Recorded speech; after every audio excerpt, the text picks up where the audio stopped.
straight dough method, but what I want to show you is how to actually proof in what's called a Banton basket.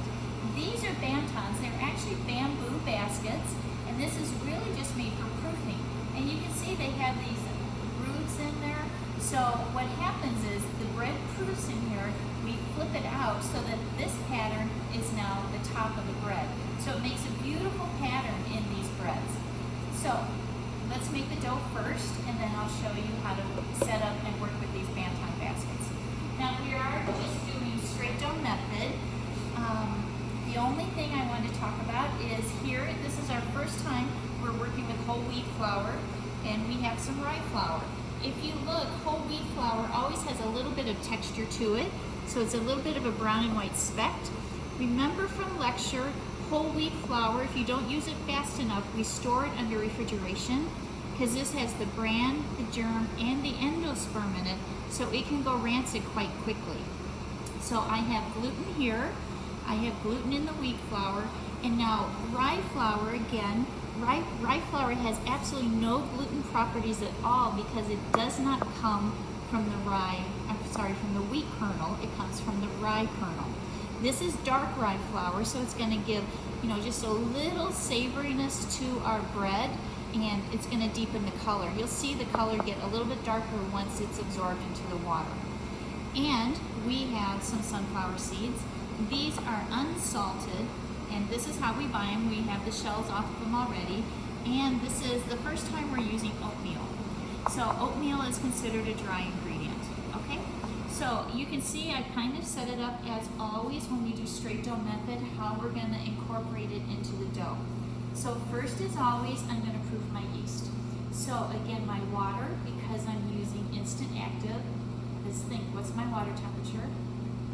110 to 115. Now, you guys are getting good because we've mixed several doughs already, so try to start to trust yourself when you're testing the water temperature.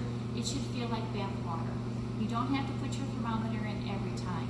If it feels warmer than bath water, yes, you need to cool it off because too much heat will kill the yeast, okay? So yeast goes into the water. I'm going to put a little bit of brown sugar in because remember, yeast likes food. Food has to go liquid. Okay? So now you're just going to see me mix this in proper straight dough method.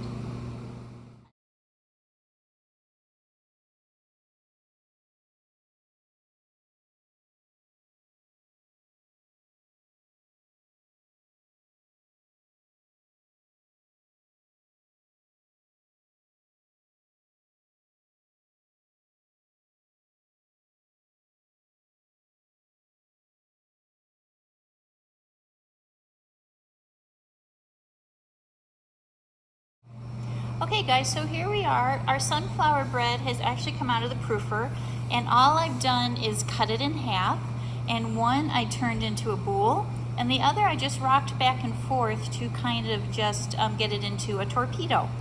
And this is our Banton basket. And again, these Banton baskets are made just for proofing. So we've done scaling, we've done the makeup, and now we're ready for proofing.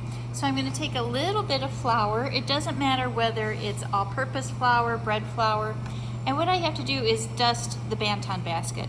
So you can see I'm putting a nice layer down on both of them, and all this flour does is the flour that's actually going to give the pattern to the top of the bread. So go ahead, you can do it quite liberally.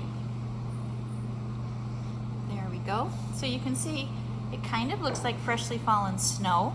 Now, when we go to place the bread in, the one thing we have to remember is we only have one time to place it. If we pick it up and move it, we'll lose the spiral. So I'm going to grab my first one, which is the round one. I'm going to put it rounded side down into the center of the Banton. And I'm just going to compact it right in there. Now, I have a little bit of a split here, so I'm just going to pinch that together. But you notice I have not disturbed the bottom half of it. I'm going to do the same thing with my torpedo. So I'm going to lift this up, put it in, make sure it's nice and straight. And then guys, we're going to give this a half proof. So it will take about 40 minutes in the box because this is a denser dough. So it takes a little bit longer for it to proof. And then I'll show us how to flip it out and then we'll score it and we'll get it in the oven to bake. So this is the second rising or the proofing of our sunflower bread. Here we go. Sunflower bread is out of the proofing box.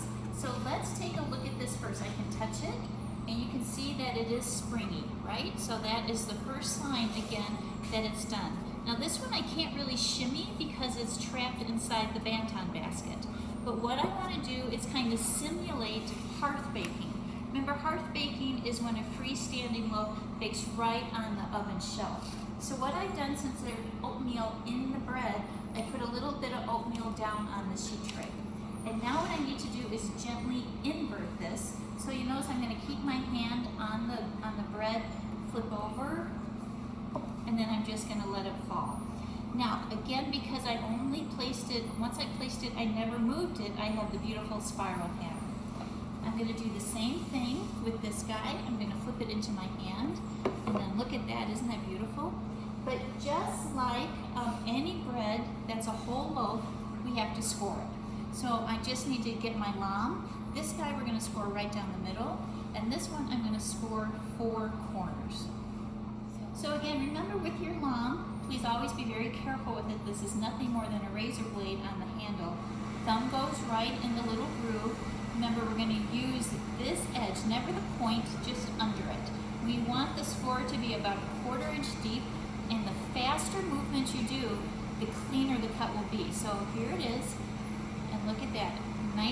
It's nice and deep, and this is going to open up during baking. Remember, we do this not only to make it pretty, but we need a place for the steam to escape.